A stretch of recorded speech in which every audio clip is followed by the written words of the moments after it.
गजा war room में ताज़ा तरीन अपडेट्स के साथ हाजिर हैं और अब तक की ताज़ा तरीन अपडेट ये है कि गजा के महसूर और मजलूम फ़लस्तीनियों को बदस्तूर इस्राइली जंगी जराइम का सामना है। अपडेट यह है कि इस्राइली फौज ने गजा के अस्पताल के बाद कदीम तरीन ऑर्थोडॉक्स चर्च पर भी फ़ज़ाई हमला किया, जिसमें चर्च में पनाह लेने वाले 10 फ़लस्तीनी शहीद हो गए हैं।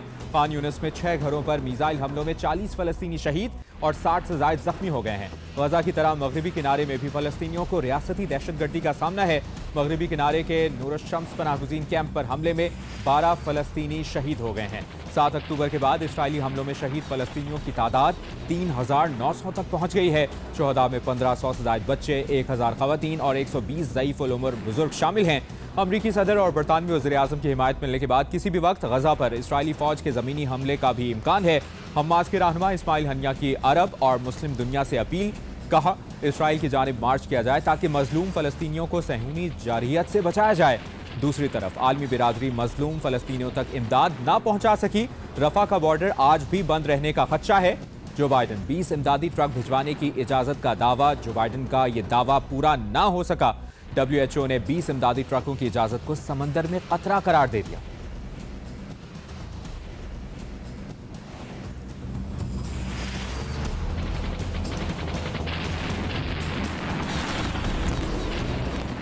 गजा वॉर रूम आपको मुसलसल अपडेटेड रखा हुआ है और अभी ताज़ा खबर यह है कि इस्राइल और हिजबुल्लाह में रात भर से झड़पों का सिलसिला जारी है। अभी ये अपडेट मिली है कि गजा से तबाही के रुला देने वाले मनाजिर के बाद एक बच्ची हया की वसीयत ने लोगों के दिल पिघला दिए हैं। मजीद बात करेंगे लबनान में मौजूद जियो न्यूज़ के नुमाइंदे अली इमरान सैयद से। अली इमरान, अब तक आपने ओवरऑल क्या सिचुएशन देखी है, क्या सूरत हाल देखी है, मंजर कशी कीजिए। बिल्कुल, ये पहली ट्रकों का सिलसिला शुरू हो गया था जब तक ये डिटेल्स आई थी कि इजराइल ग्राउंड इंस्पेक्शन करने वाला है और उसके बाद से ये झड़पों का सिलसिला अब तक जारी है। कल भी एक सहाफ़ी ग्रुप को के मुकाम पे, जो कि इजरायली बॉर्डर के बिल्कुल साथ है ब्लू लाइन के, हम भी कल उसी मुकाम पे मूव कर रहे थे और ये भी थे वो अनफॉर्चुनेटली AFP ने भी रिपोर्ट किया है कि यूनाइटेड नेशन की इंफॉर्मेशन से वहाँ पे इस्राइल में फायरिंग रोकी है, वो साथी बच सके। बार बार बच के इस सूरत हाल से और अब भी इजराइल में शबा शाम से इजरायली इलाके में हिजबुल्लाह अटैक कर रही है, जबकि जो इजराइल है वो जनूबी लबनान से हमले कर रहा है। तो मुसलसल ये ट्रकों का सिलसिला जारी है। इस सारी सूरत हाल में गजा में मुख्तलिफ तस्वीर में तबाही की, किलिंग की, लोगों को बहुत अफसोसा कर रखा है, लेकिन एक लिखाई है जिसने बच्ची की जानिब से जो है वो राइटिंग है जिससे लोगों को जो है रुलाने पर मजबूर कर दिया है। एक बच्ची हया गजा की, उसने अपनी वसीयत लिखी है और किस तरह से उसने 45 शक्ल अपनी माँ के लिए और बाकी 35 शक्ल अपनी फूफी, अपनी दादी और अपनी जो सहेलियां है मीना, दीमा और अमल को देने का की वसीयत की है। और इसके सबसे जो बात है उसका कहना है कि मेरे जितने गरीब बच्चों को देते हैं, लेकिन इन्हें साफ जरूर कर दिया जाए। अली इमरान सैयद आप वहाँ पर मौजूद हैं और तारिक अबुल हसन, आप लोग भी अपना ख्याल रखें और आप लोग सहाफ़ती जिम्मेदारियाँ पूरी करते हुए कवरेज कर रहे हैं। बहुत बहुत शुक्रिया, आपने अपडेट किया। आपसे मुसलसल अपडेट्स लेते रहेंगे। और अभी आपको बताएं, सऊदी अरब के दारुल हुकूमत रियाद में GCC और ASEAN के मुश्तरका सरबराही इजलास के बाद सऊदी वज़ीर ख़ारजा फैसल बिन फरहान और ASEAN की कोऑर्डिनेटर की तरफ से एक मुश्तरका प्रेस कॉन्फ्रेंस की गई है। इससे मुतालिक मजीद बता रहे हैं नुमाइंदा जियो न्यूज़ ज़रगून शाह। इस रिपोर्ट जी, रियाद में मुनक्किदा GCC और ASEAN के सरबराही इजलास के बाद एक मुश्तरका प्रेस कॉन्फ्रेंस की गई है सऊदी वज़ीर ख़ारजा फरहान बिन फैसल और ASEAN की कोऑर्डिनेटर की तरफ से। इस मुश्तरका प्रेस कॉन्फ्रेंस में उस एलामिया के बारे में बताया गया है जो इस सरबराह इजलास के अख्ताम पर जारी किया गया है।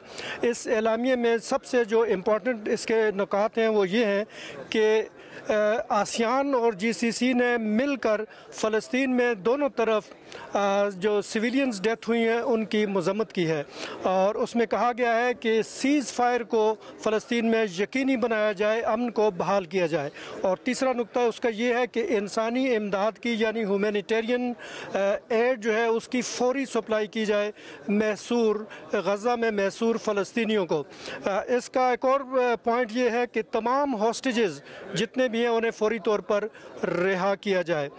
इस एलामिया में ये भी कहा गया है कि फ़लस्तीनी मसले का दो रियासती हल बहुत ज़्यादा ज़रूरी है, जो कि गुज़श्ता कई दहाइयों से चला आ रहा है, उसे अब हल होना चाहिए। यानी फ़लस्तीन और इसराइल एक ओस्लो मुआहदे के तहत दो अलग-अलग रियासतें हों।